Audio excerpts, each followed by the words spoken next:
how to work with the multi-dimensional arrays, right? And multi-dimensional arrays, okay, let me delete this code now. Right now we have done this now already, right?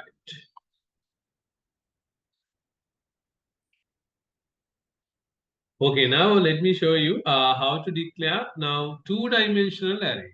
Right, now two-dimensional array.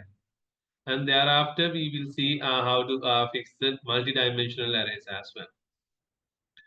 Right, now if it is a multi-dimensional array, or let's say first we're going to start with a two-dimensional array. Then in a two-dimensional array, we have um, rows and columns as well. Right. Then, right, how to declare an array and what is the size of the array, how to figure out that. Right, now, when you declare the array, right now, previously, if it is a one-dimensional array, you put only one set of brackets, then that is for display. Right now, this is the dimension. Now, that is first dimension. Right. Now, if you want to declare two-dimensional array, let's say now we need to have it like two sets. Right now, this will be indicating like this is a two-dimensional array. Like if you want, let's say we can have right now the size of the array. Let's say if I want to store 20 items, 20 items in this one, 10 and 2. Likewise, I can set.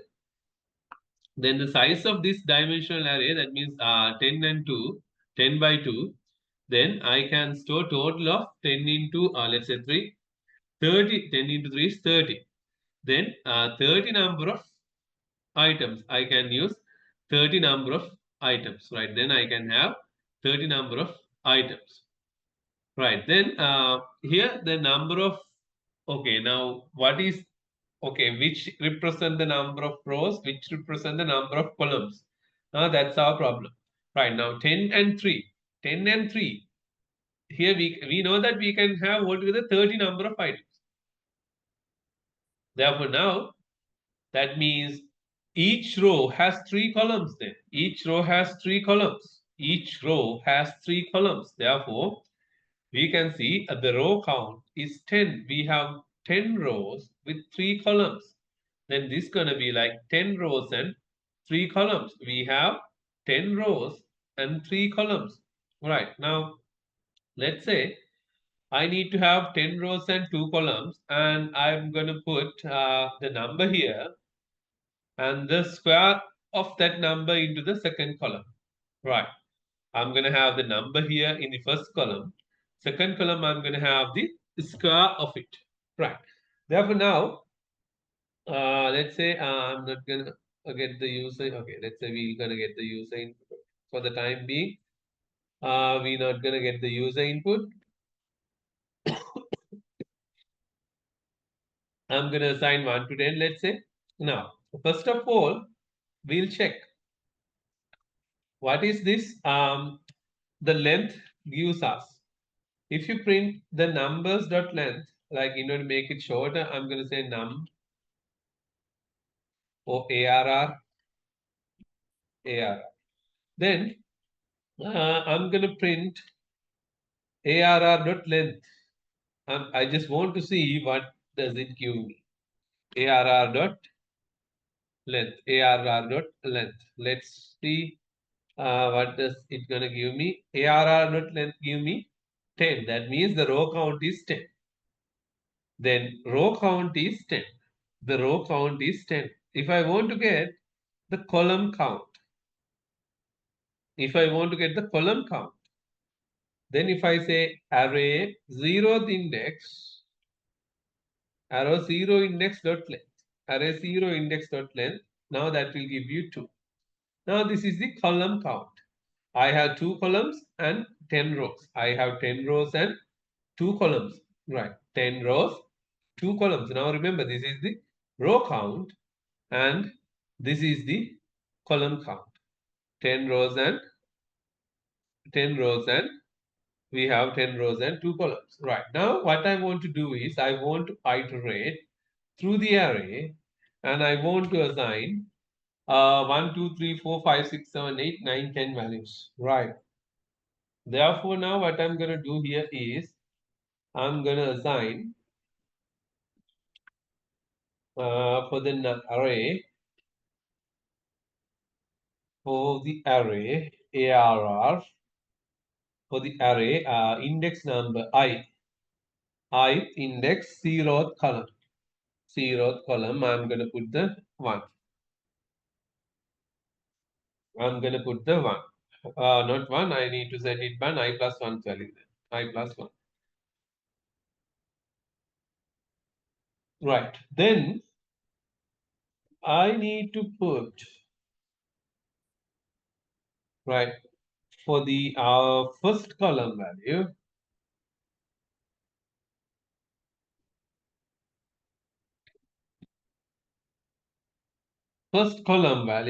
as a square of it, the 0 column value square of this into this. Right now, I'm just going to multiply the number itself with each, right? Otherwise, you can use the power function. You can do it. Here, I'm just going to multiply the 0th index value with this. Right now, that is my, that is how I'm going to initialize the array. Now I want to print the array values. Right now, when I'm printing the array values,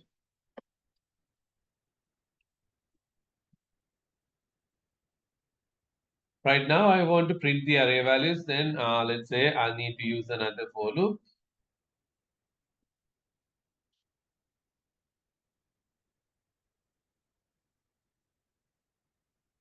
You can say right now print system.out.println. I'm gonna have the number.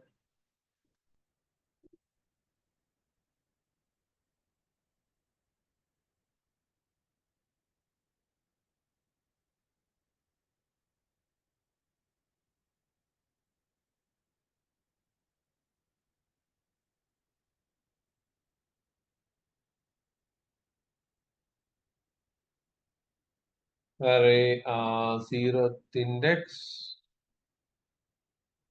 /t.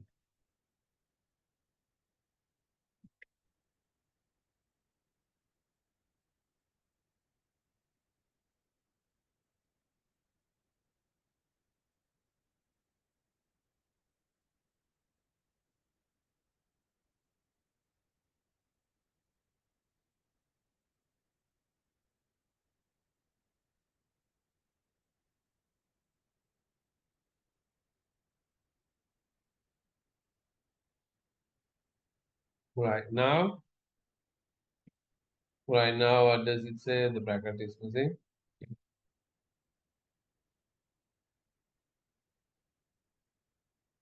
Now it says numbers, not the array name is not the numbers, it's ARR. Where we have made the mistake here and here.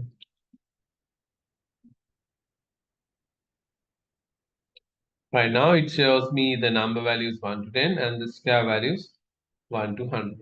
Likewise, right? Then what I want you to do is get the inputs from the user,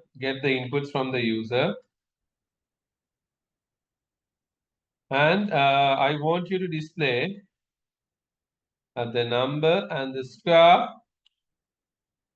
and the cubic value. Square and the cubic value of the user input number. You have to ask user to enter the number and that number. And also, right now, this is a way of declaring an array and initializing the array. No? And the same thing, let's say if I want to assign the values hard coded. If I want to assign the values hard coded, or if I want to ask user to enter the values.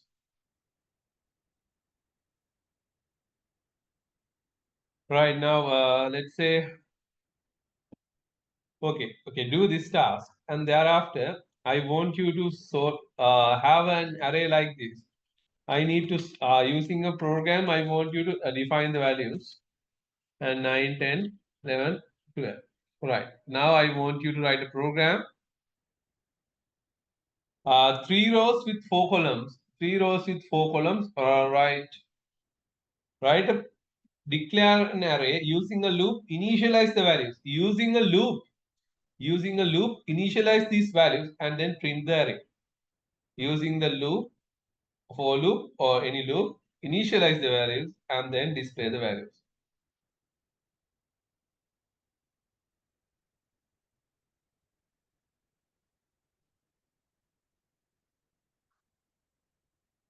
Now this is what is the index number of this one? Okay, can you tell me quickly what is the index number of this? Right now we have just done this one. This is our array values. We have done now. Okay, tell me.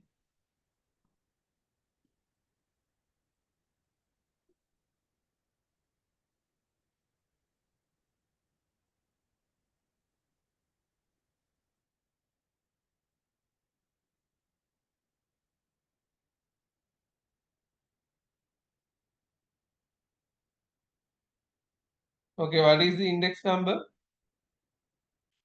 of this first one? Here one. What is the index number? Which Zero, index? zero, 0, 0 index. This one? 0, 1. 0, 1. This one? 1, 0.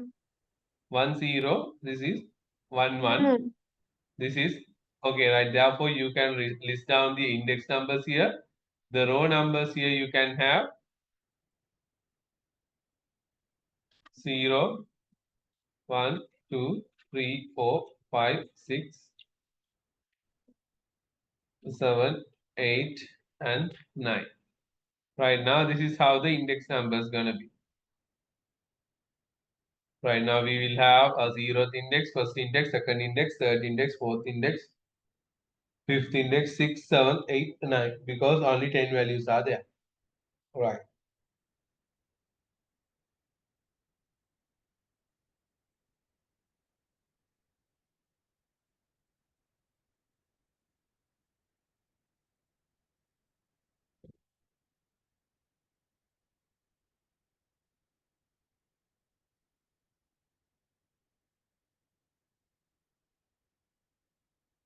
And the column ID is going to be 0 and 1.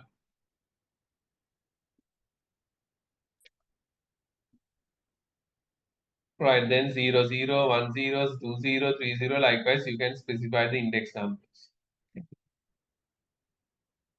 All right, now first task is to print the input the you need to print the number inputted and the square value of it and the cubic value of it.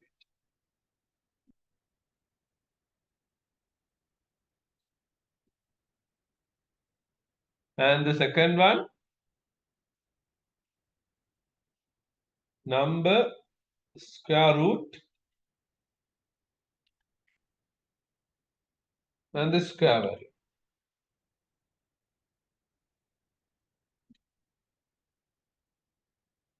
Then you cannot use the integer type of array, right? You have to think, okay, float value would be fine. Declare an array like that.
Right now, how to do this now? Okay, for the cubic values right now, it's easier. You just need to get the number, the array size into 3 columns. And okay, using another loop also, you can try this. Okay, has any of you tried that using another loop? Okay, then it's up to you to do it right now here. So can you tell Yes. this system out println ARR 0? This Here, place I can't understand. this one. No, from top fourth one. This is the length. That means you don't need to have 0. You can have any number in between within this range. And that means for each row, how many columns are there? This gives you each row, how many columns are there? 2. Yes, this gives you 2. Yes, see, this is the answer. It gives us 2.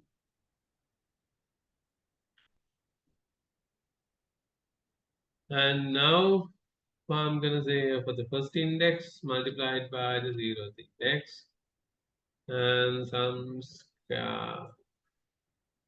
you're gonna say x, and I'm gonna say x to the power 2 slash t x to the power 3.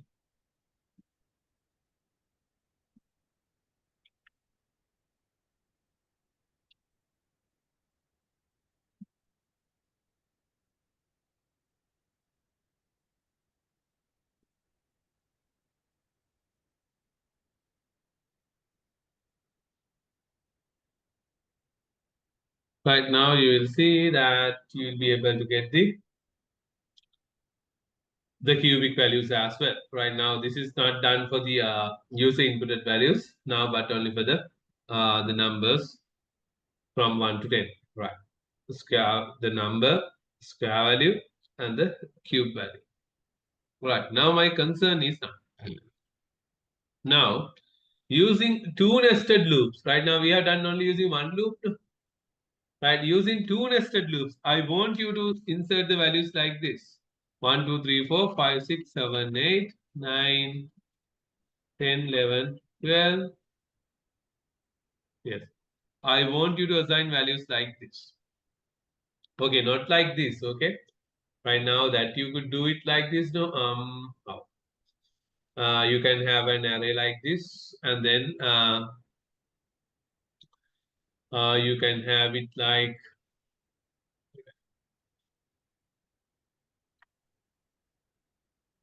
inside the curly brackets. You can list down. You can have 1, 2, 1, 2, 3, 4.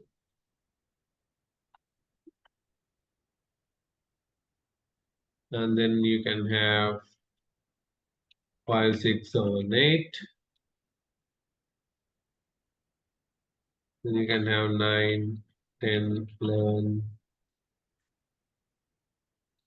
12. Right. Likewise, you can explicitly list down the values, and then you could print the values now.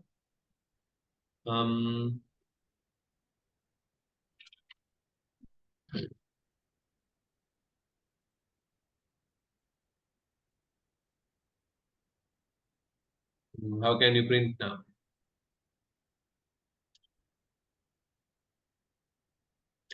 You can print like what? Okay, let's try doing this.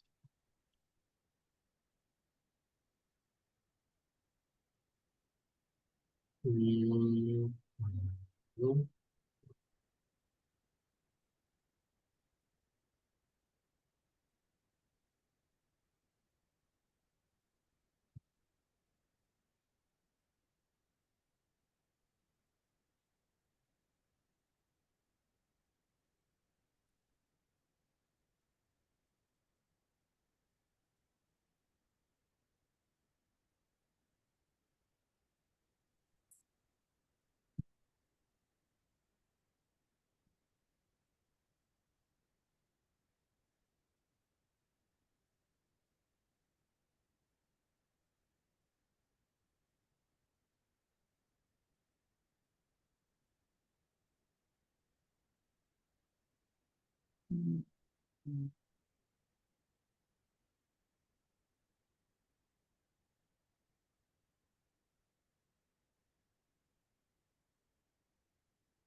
What does it say? I change.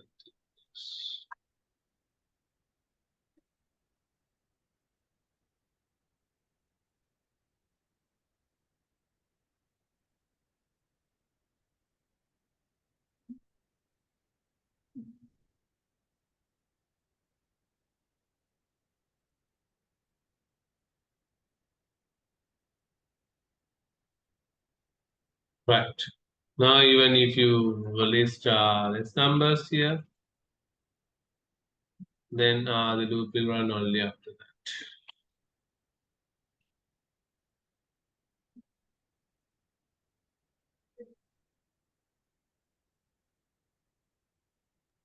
Sir, Yes.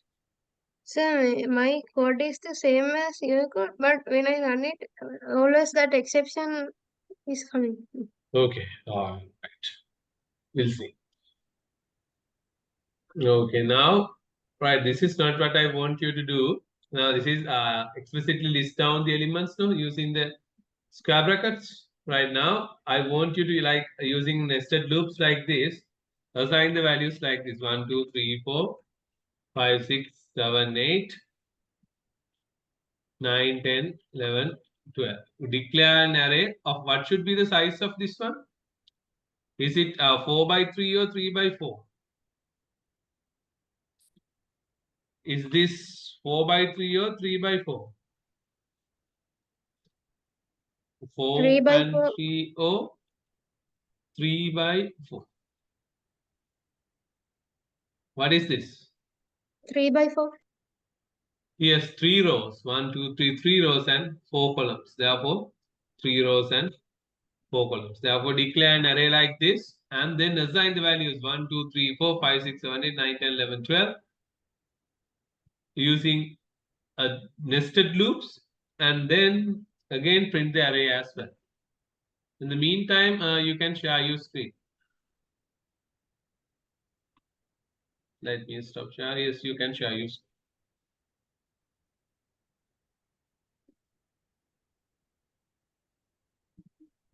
Sir, can't share the screen. Oh, okay. Sir.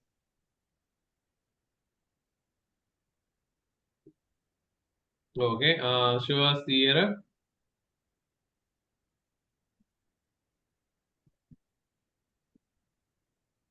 What does it say? Java language array index out of bound exception index 10 out of bounds for the length 10. Yes, if you are using an equal sign here in the for loop, you are trying to access the 10th index of the array here in the for loop line number, I guess, just after the, yes, the for loop, yes, you have, yes, equal sign, and then when array size is 10, therefore when the I equals 10 also the loop tries to run, that's why at the end it will give you an error, index 10 but out of bound exception.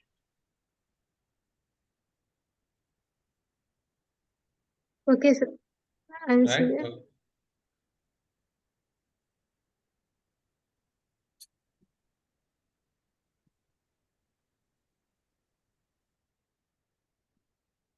Right, now quickly say, do it and send it me via the answers, and then I'm done with the multidimensional arrays. Then I'll be heading with the classes, methods, and constructor, that part.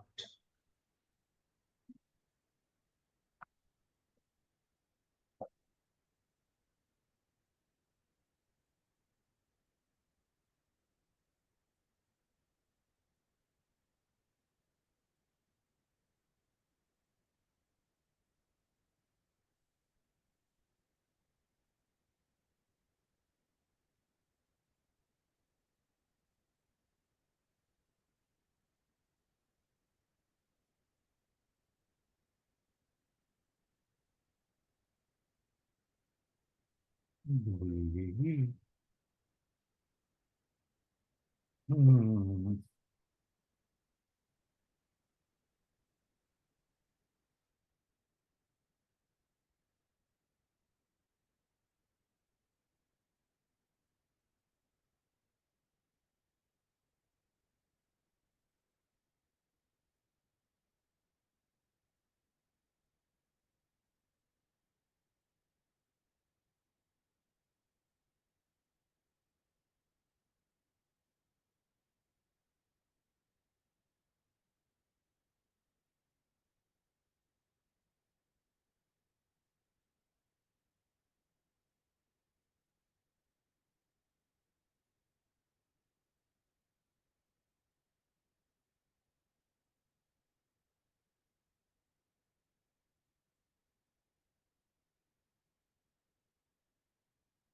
बिंदु आई array length की array length का 9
column row scala row scaling. Yes.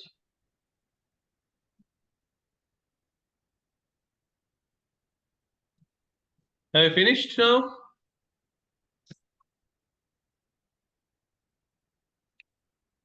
Now question is what? The question is to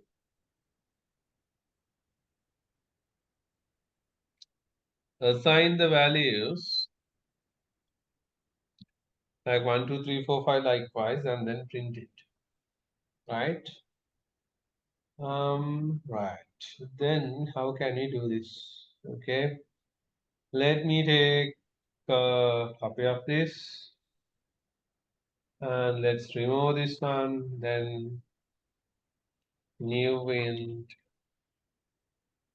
We need to declare the size, which is gonna be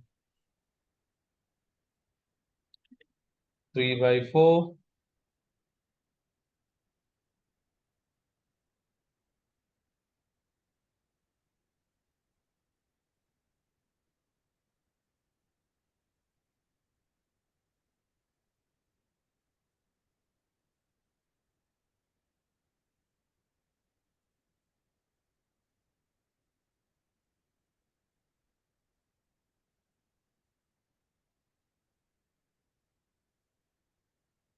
Now, how can you assign the value now?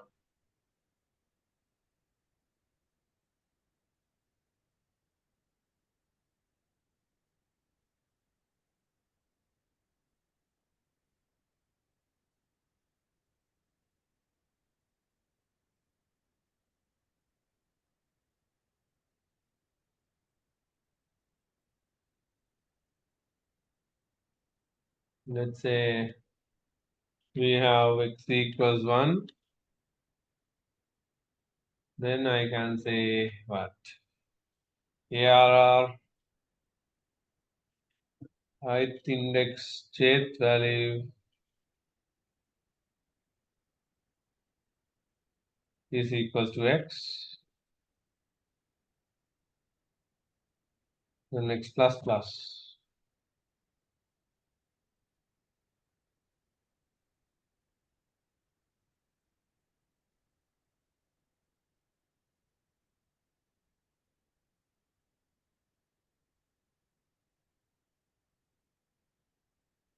Right. Are you okay with this? Did you understand?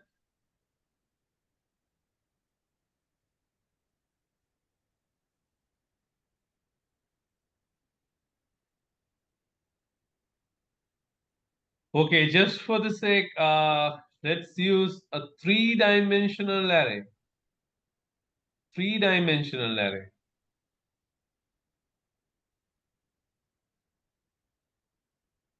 Right, then you have here, like for an example, you can say you have rows and columns on it. Then we have rows, columns, and another column as well.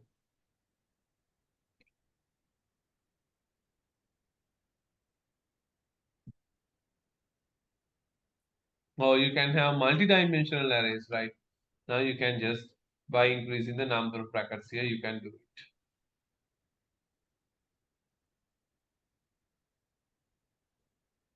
Right. Any questions up to now?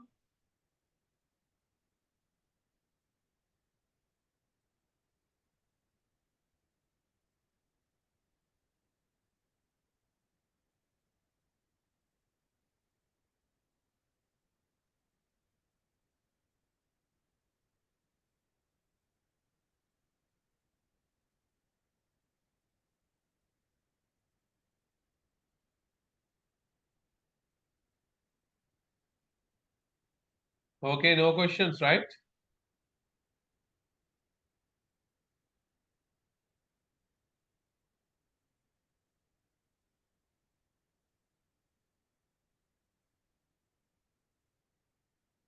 Okay, Sereni, you got the answer, right? Yes, sir. Right. Then I'm gonna discuss about the classes and we already know about the variables. and methods, and then how to create objects from the class, and how to invoke methods as well. Right. Let's say we're going to have a class called student, right? Okay, let's say we have a class called student. Class called student in the same place, right? Therefore, I'm not gonna use the packages here. Thereafter, I will show you how to deal with the packages first. Let's say we're gonna create a class called student, and the student class. Right now, we already know a class can have only variables and methods. Class can have only variables and methods. Right? When it comes to variables and methods, right, variables, we can have different type of variables. At this point, you need to know what are the instance variables and what are the local variables. What are the instance variables and what are the local variables, that we need to know. What are the instance variables and what are the local variables, right?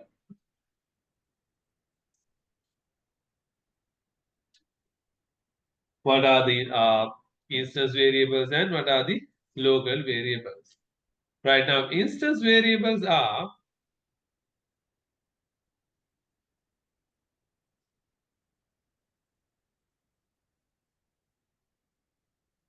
right when it comes to instance variables. Right now, instance variables are declared inside a class outside any method. Instance variables are declared inside a class but outside any methods. Right now, remember that instance variables are declared inside a class but outside any method. Inside a class, outside any method. Right. Therefore, now for this student class, we'll declare the student name. We will declare student name and the student ID. Let's declare the student name and the student ID. Right. Okay, declare the variable student name and the student ID.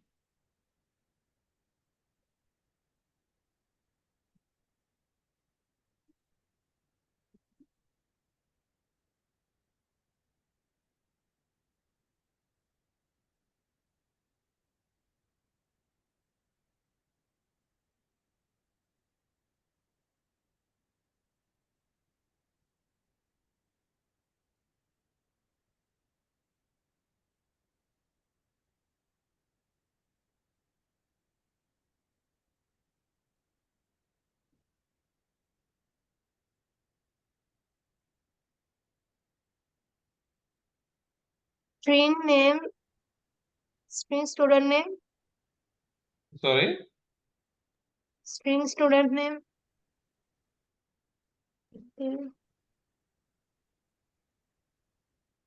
Okay, right now in order to declare a variable here, it's just normally, right, we can assign.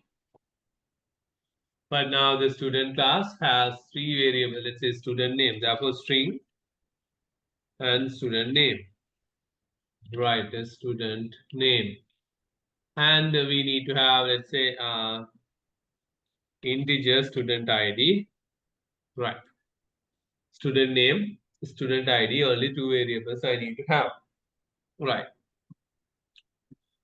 Right now, we have two variables. Now, these variables, remember, we call as the instance variables. Right? Instance variables. Why we call this as instance variable? Because these are the variables declared inside a class but outside any method. Therefore, you can write it as a comment instant variables. What is an instant variable? Inside a class,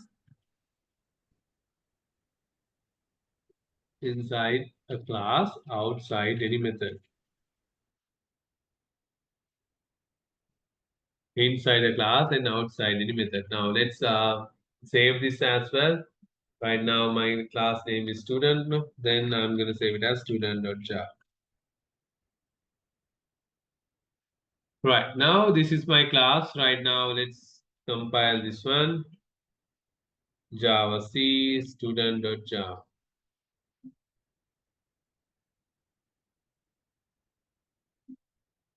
Where I have saved it.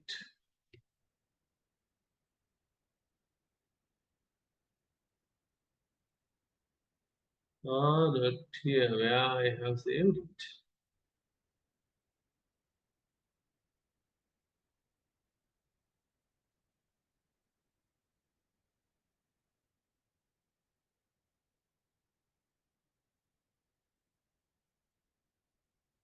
Student.java. Let's save it. Right.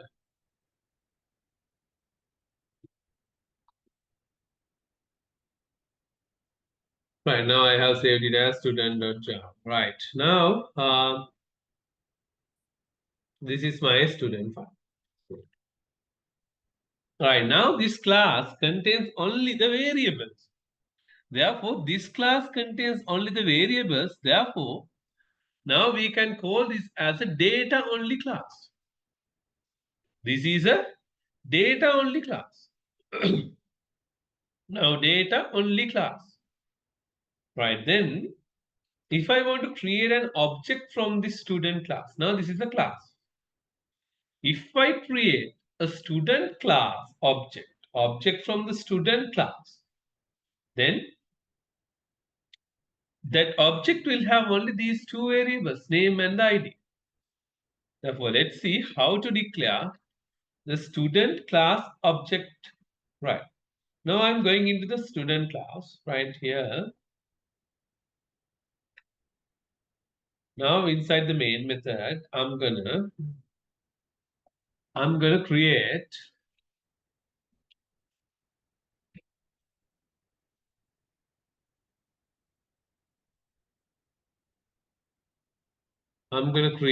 the student class object. Then the type of the variable, I'm going to make it as a student object, student. And object name, I'm going to name it as S equals, student S equals new student. Student S equals new student. Right, now this is how I create an object from the student class. Class name is student. Now here I have created student class variable called S. Assigning it to using the new keyword. I'm going to initializing a new object, and I'm going to assign it by calling the constructor of the student class. Right, student S equals new student. Right, now here this is how you create an object from the student class. Now object from the student class. Right, now this object has few, right, let's say student stu. This object is the object stu. Object stu has a name, ID, identity, has an identity which is stu, which has some states. States, that means the student object has, each student object has name and SI. S name and SI. And let's say it has some behavior as well. The behavior, let's say now student method, student class. Here, let's say we have a variable called sname SID, and also we have a method called void say hello. The method has a method return type void and the method name say hello. And this method does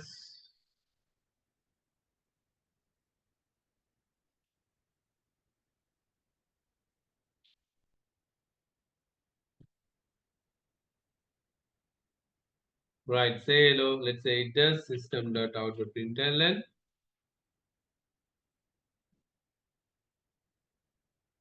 Now here this does hello from student. It's gonna print hello from student. It's gonna print hello from student. Right. Right now, here the behavior of this object student is to say hello. Object student can say hello. Right now, object has every object. Now remember, every object has an identity. It has some states and it has a behavior. An object is taken, object is created from a class, right? Object is an instance of a class. Object is an instance. Now, this is how you create an object from the student class. Object is an instance of the class.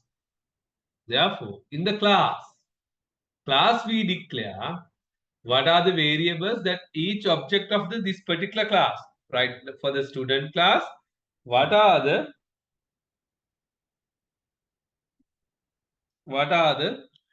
values or the states or the values a object can hold is defined by the class. Here we have declared. And what are the methods, what are the behaviors of each student object can do is declared in the class. Therefore, you can say class is a blueprint or a template which describes, the class describes the behavior and the states and the behavior of the objects it supports. Right, the student class declares student objects, states, and the behaviors. Therefore, the object here. Now, object has a name, object has states, object has behaviors. Now, for an example, you can say object is student or STU. STU object knows the student name and knows the ID, and it can say hello. It can say hello.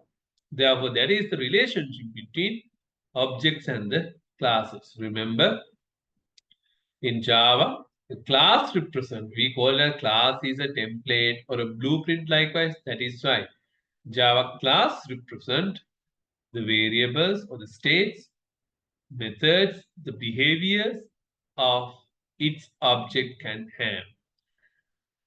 Class declares what are the behaviors, what are the objects, what are the behaviors and what are the states an object can have. Now let's see. Right now, here, if I have assigned some value,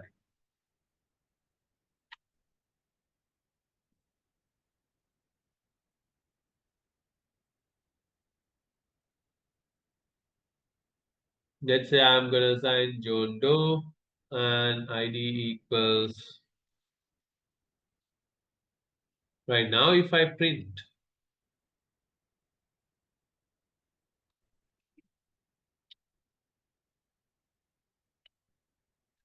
now I can access the name of the object variable values using the object name dot. I had S name and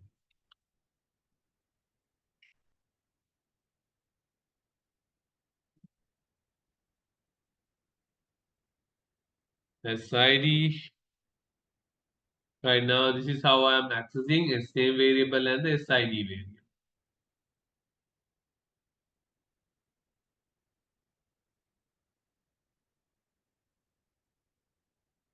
Let's say class test we'll have.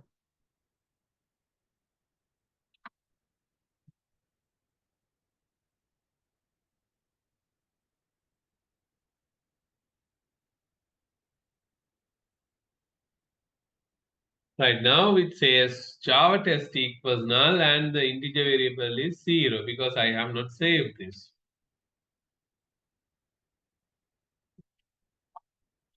Now it is, you will be able to see John Doe and 101.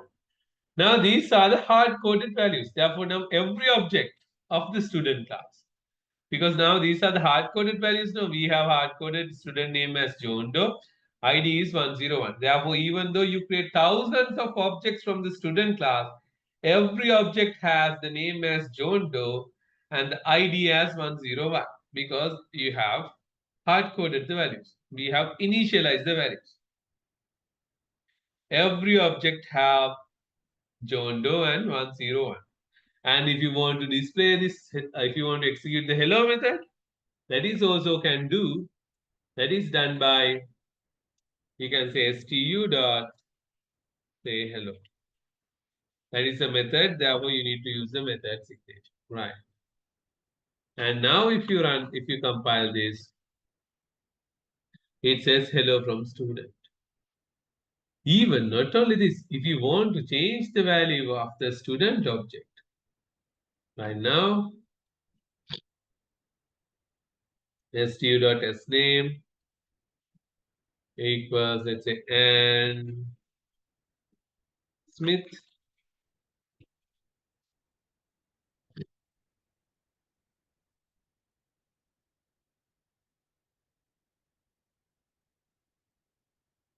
If you say stu.id, sid equals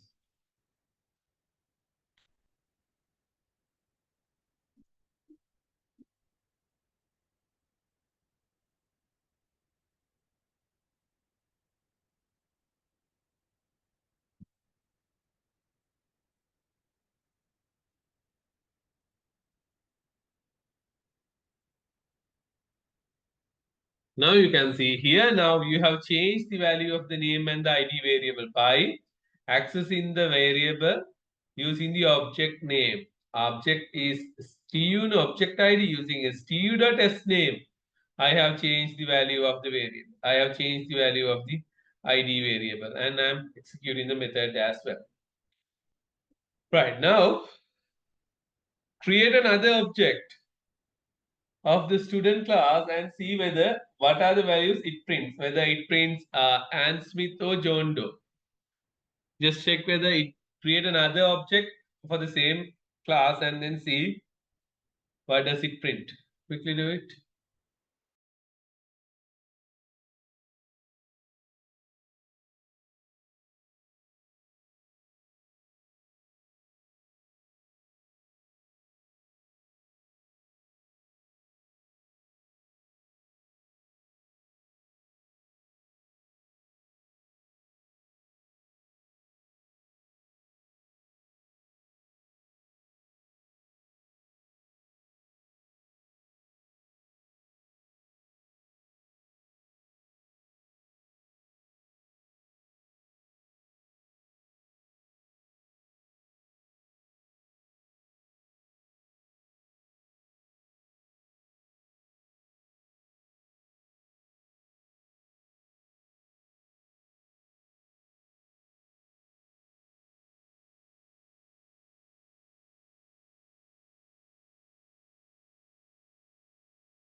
Right.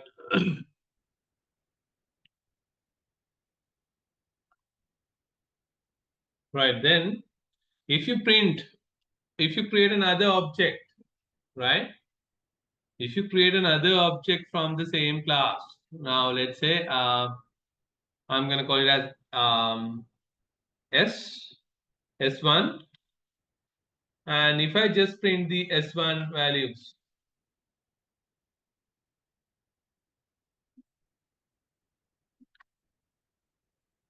what is the output I'm getting?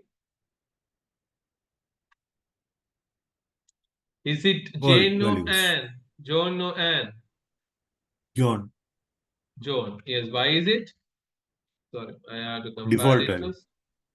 Default. Because right now this one, when you create an object from the student class has some values defined already. Therefore, those values will get assigned. But if you do not assign the values, now think, there may be cases where you have not assigned a value. Now, what this would print?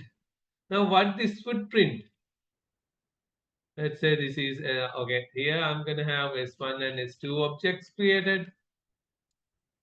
Okay, now I have S1 and S2 objects created. What would be the S1 dot name, S2 dot name, S1 dot SID, and S2 dot SID? Null. Right now, this time there is no values assigned. Therefore, string value would be null, integer value would be 0. That happens here. We are calling the constructor. Therefore, now every Java class there is a default constructor. Every Java class there is a default constructor. Since you have not declared the constructor, there is a default constructor. Write down. Then the constructor assign the default values for the instance variables.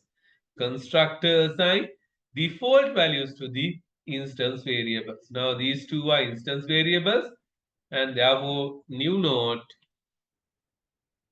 constructor initialize the instance variables. Right, now if you have not given any values, then the default values will get assigned. The constructor initialize the instance variables. If there is no values, then those would be default. Therefore, here there is no value given for the name and ID, then the default values will get assigned. And one more thing. Every object has its own copy of instance variables. Every object has its own copy of instance variables. Now let me prove it. Now I'm going to set s1 dot s name is equals to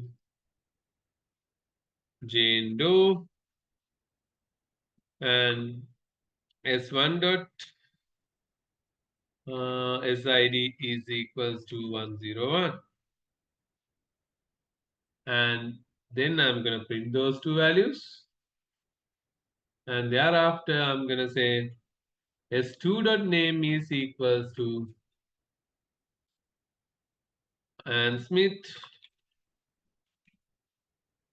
and ID is equals to 202. Let's do. Now you can see if you compile this first and then if you run this, S1 object prints Jane Doe 101, S2 object prints Ann Smith 202. Now, because now you can write down every object has its own copy of instance variables. Every object has its own copy of instance variables. Write down every object has its own copy of instance variables. If you create thousands of objects from the student class, then all thousand of variables or the objects have its own copy of the instance variable set.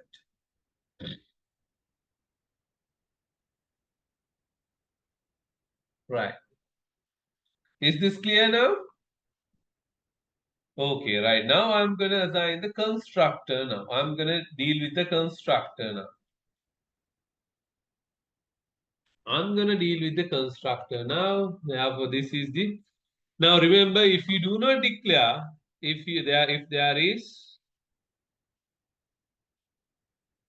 there is no constructor, if there is no constructor defined, Java compiler will create a default constructor.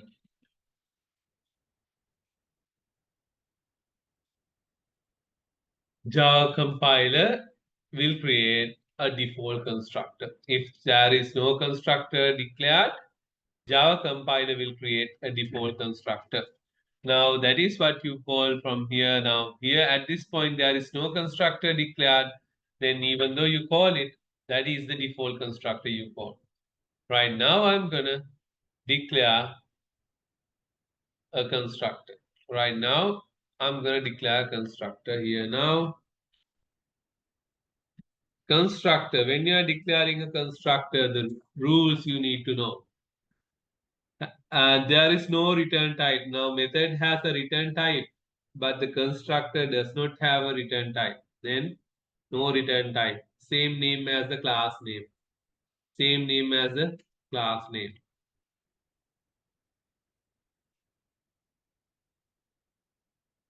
Right now, let's say here, I'm gonna say constructor executed. I'm gonna say constructor executed.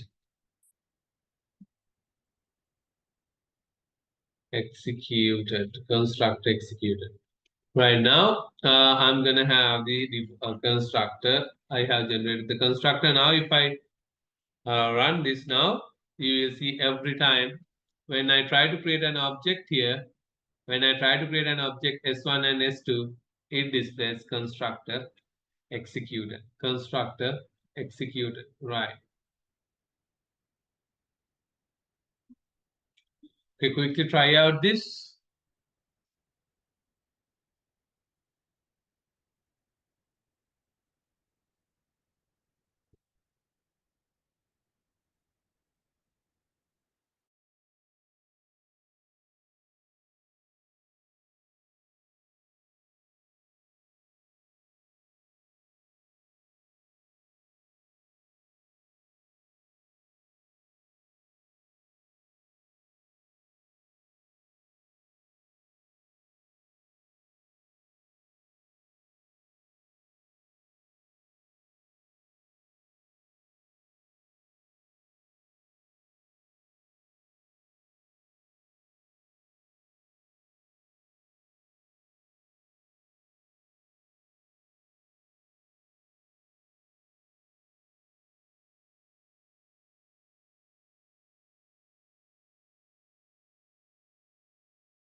Oh. Okay, now we have the constructor does nothing, right? Yes, now constructor does nothing. Right now, what I wanted to show you is like now over here, when you're creating the object, what happens here? You created a variable type. The variable type is the student, because what we're going to do here is we're going to create the student class object. Therefore, the type of the objects can store only student class type. Therefore, student type variable you create. This is the variable type, and the variable name is S1 and equals. You use the new keyword to instantiate a new object, to instantiate a new object, and then it will create a new object and initialize with the new object by calling the constructor. Even though you declare this or not, if you have declared, then this would get called. If you have not declared, then the Java compiler will create a default constructor, and the constructor will initialize the instance variables. And therefore, if you do not assign the values for the instance variables, those would print as the default values. The default values means for the strings it would be null. If it is the integer 0, likewise it would print. Right.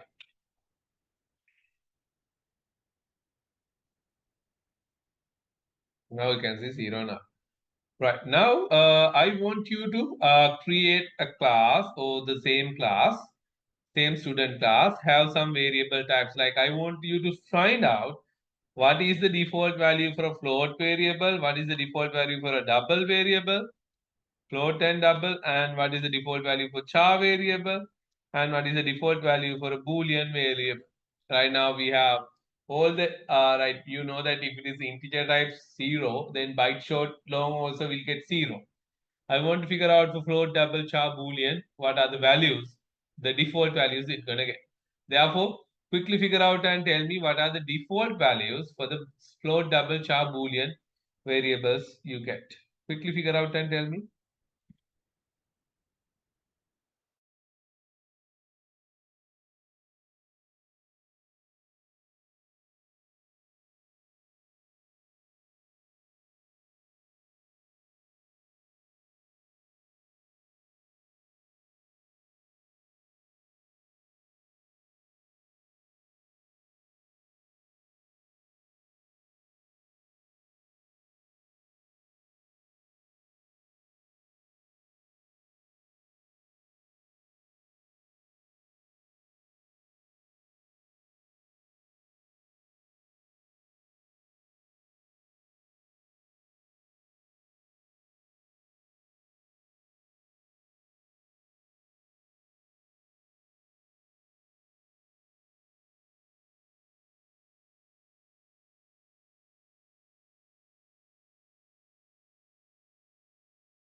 What are the values for the float and double?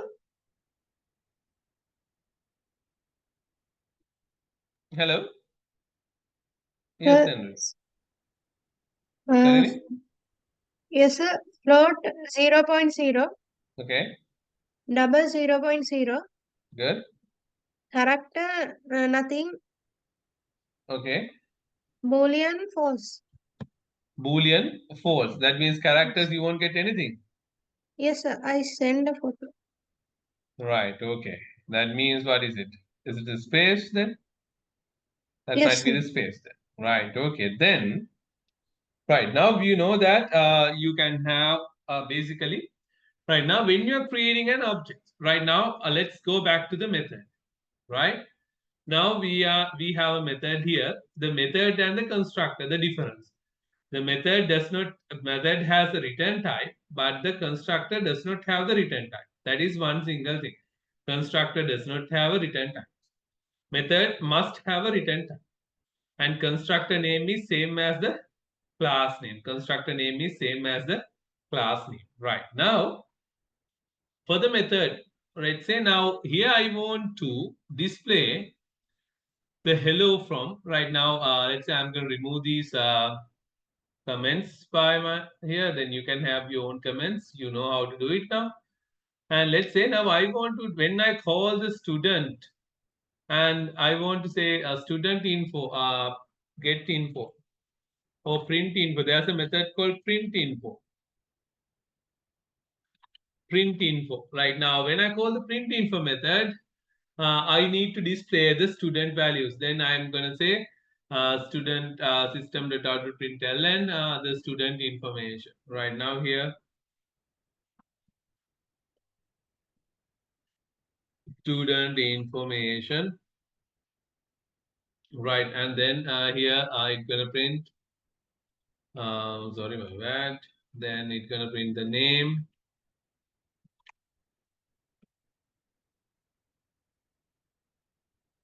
It's going to print the name and the ID. Name equals name plus s name.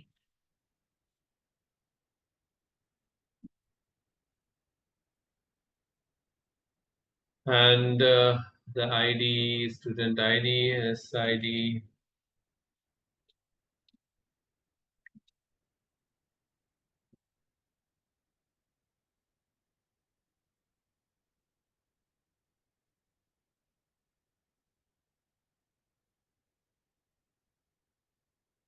Right, now it's going to print the name and the ID like this. Right, now here when I call the, here now I don't need to, I don't need to display the variable values because there's a method which does the part. Here I'm going to print s1.printinfo and s2.printinfo. Right now I'm going to call the method s1.printinfo and s2.printinfo to display the methods. Right now, let's say now here we have it later on.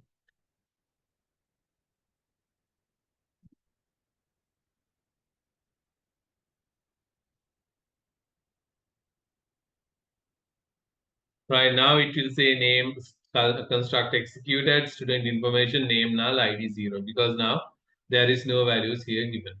Right now there may be cases where I want to assign the values. Right now, for an example, let's say I want to assign the values for this.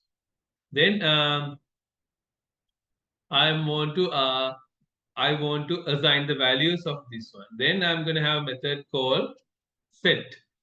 I'm gonna the return type is void because nothing will return, and I'm gonna void set student set name.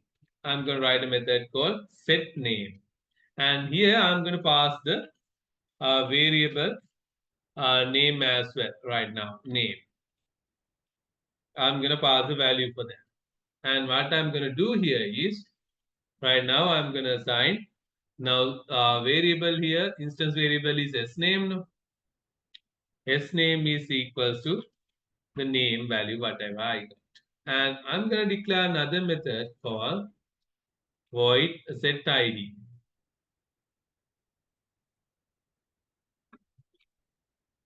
And here I'm going to get the id back. And then what I'm going to do is for the instance variable, I'm going to assign the id value here, which I have passed. Right.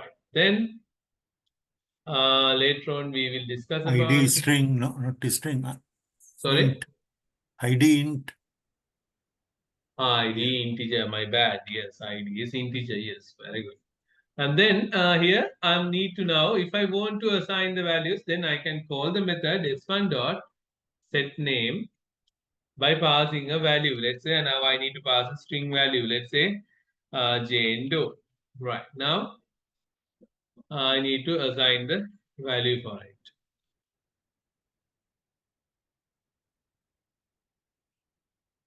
And I can assign s1 dot set id. Set id. Let's do it like this. Set id. And then we can have 111. Right. Now if I print the S1 object details, right now you can see here according to the values I'm setting. Then here what does it say? I may have not saved it. Yes. Right. Now based on the values for the student one, what are the values I have passed? Now I'm passing for the object one, set name, set ID like us. I'm passing the values for these. Right now for the object 2 also I can do it if I want. See, if I want to, I can do it. Right now I can say s2 dot get set name, s2 dot set id. I can assign the names, right? Tom Smith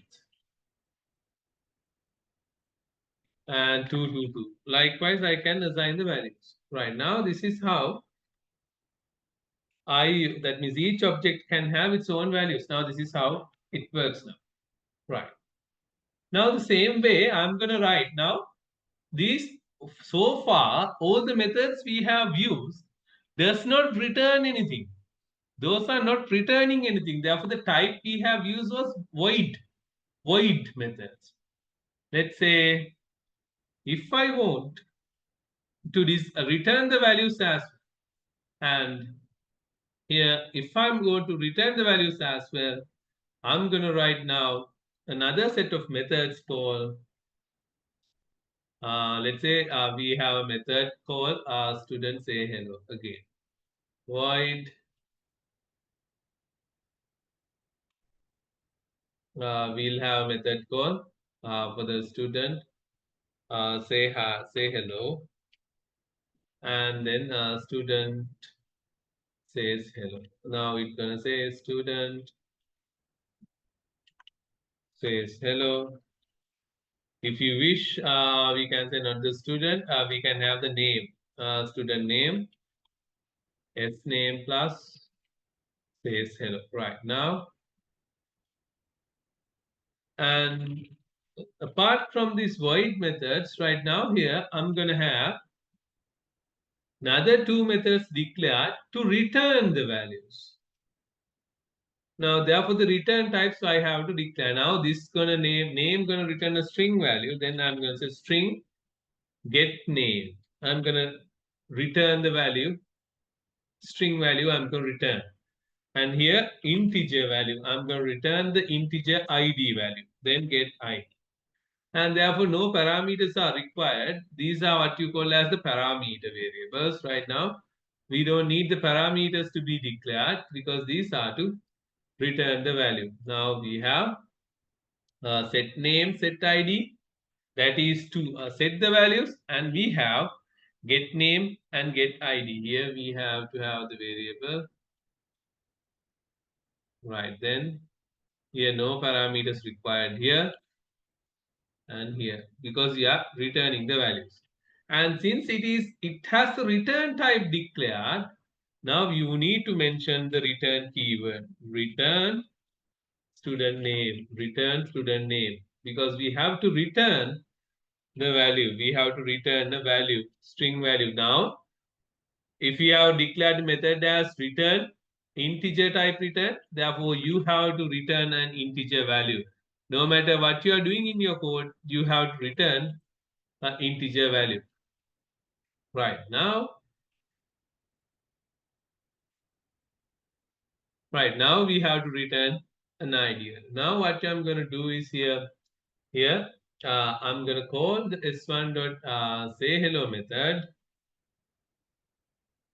and also I'm going to print the name and ID values like name I can get by calling s1 dot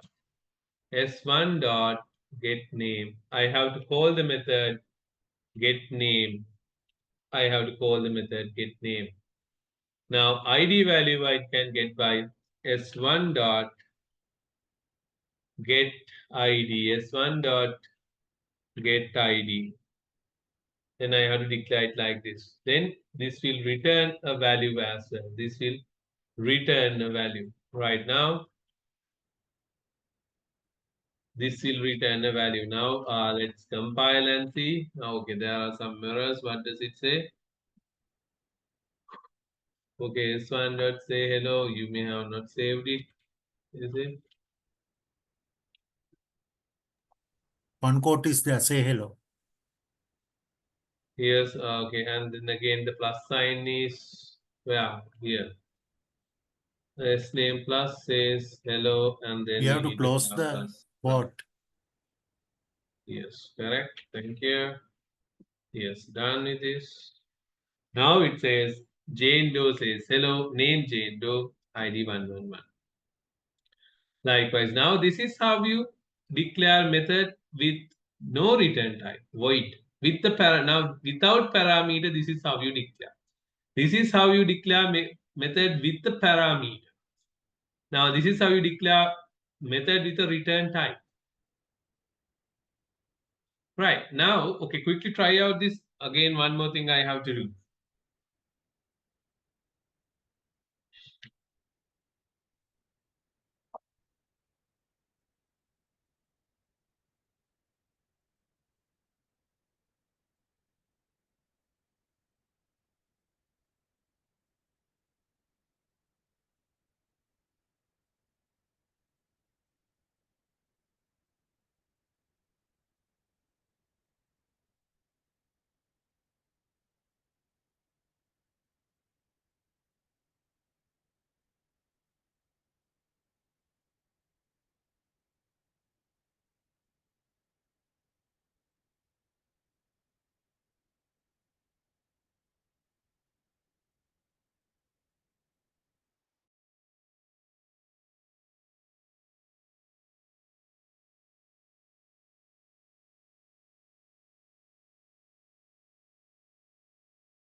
Okay, now we know, right.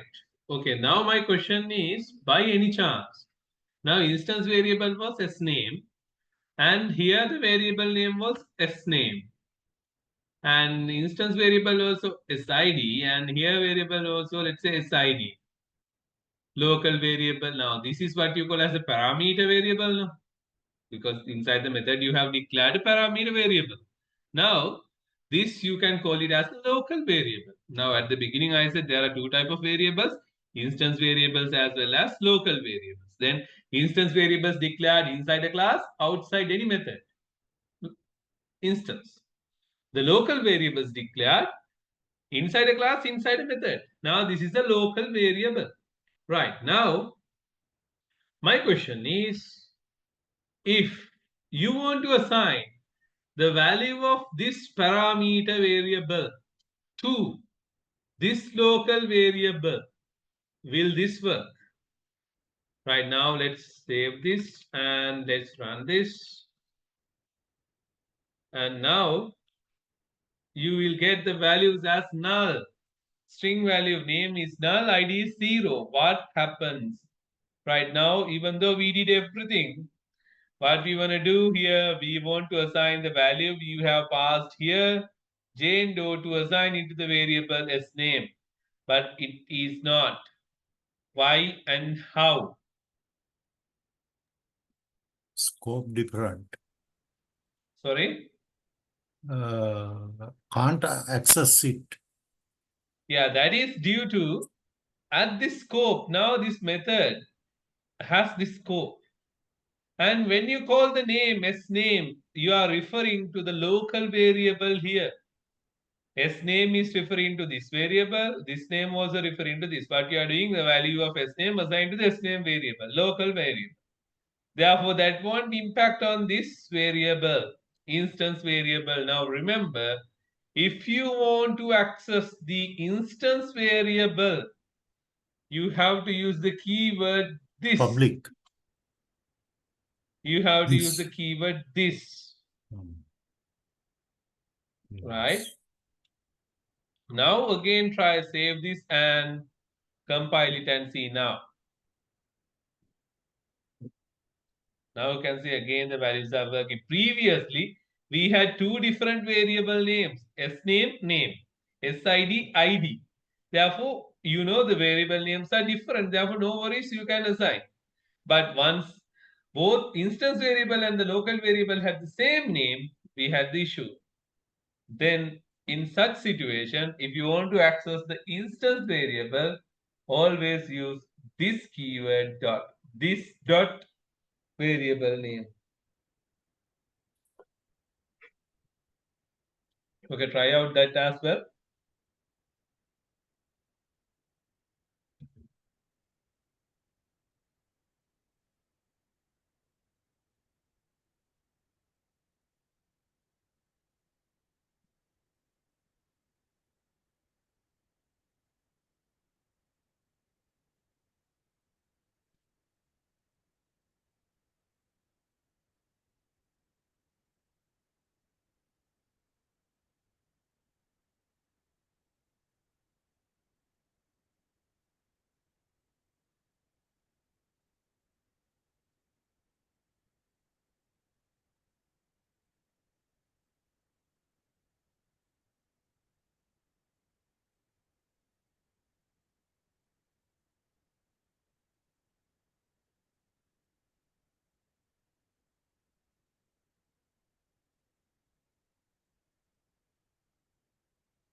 Right. Then, right now, let's see here.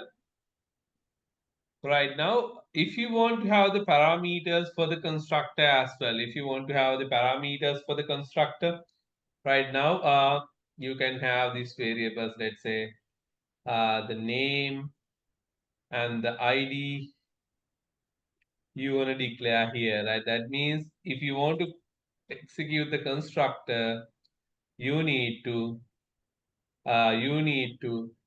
pass the values at the time you are calling the constructor. Right now, what you're going to do here is you're going to have the parameterized constructor. You're going to have the values. Therefore, now you just can't call the constructor like this. If you can't call the constructor like this. Why?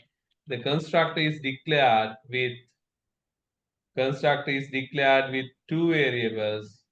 That means two parameters. Then if you just try to call the constructor without passing values, then you will be getting an error saying required string int found no. Therefore, actual and formal argument is different in length. Because here you have declared the constructor with string and integer variable required. If you want to invoke the constructor here, it's a must to pass the values in order. Right now, if you want to declare a variable, now you have to pass the value here, Jane2 and 111044, whatever the values you have to pass. Right, then only we'll be able to.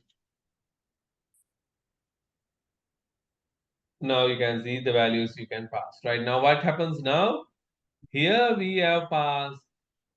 At the time you're creating the constructor, you are passing the values. Therefore, these two values get assigned to the instance variables. Therefore, these values get assigned to the instance variables. Right, then when you run this program, here you are passing Jane2 444, then the name will get, sname will get assigned Jane2, SID get assigned 44.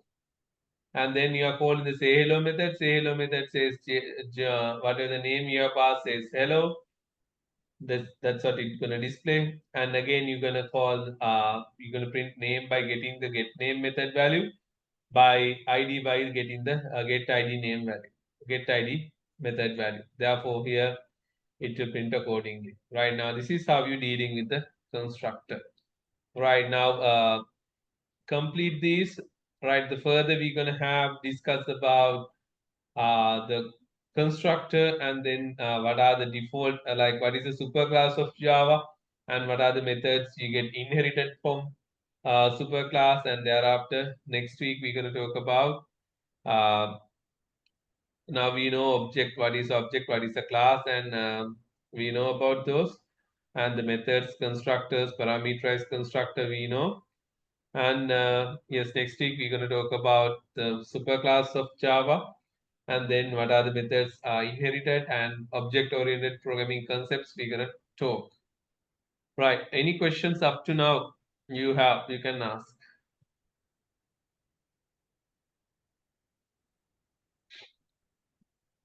Any questions up to now?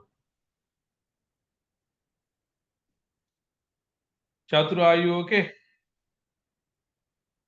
Sir, do we have to define default constructor and parameter constructor in same code?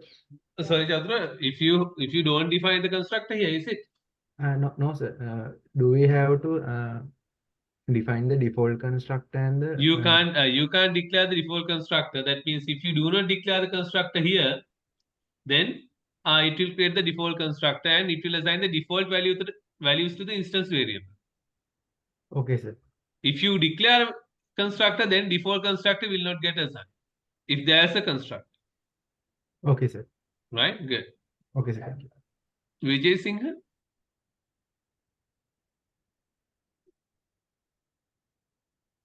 Sarini? Sir. Yes, Vijay Singh. Got it, sir. Got it. Vijay Singh, are you okay? Yes, sir. sir. I got. Right. And then Sham?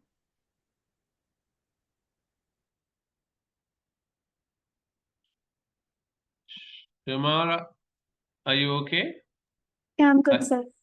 I didn't Yeah. hear from you today for any single thing. Even you did not reply, no, Shamara? No, sir. That means, was it difficult?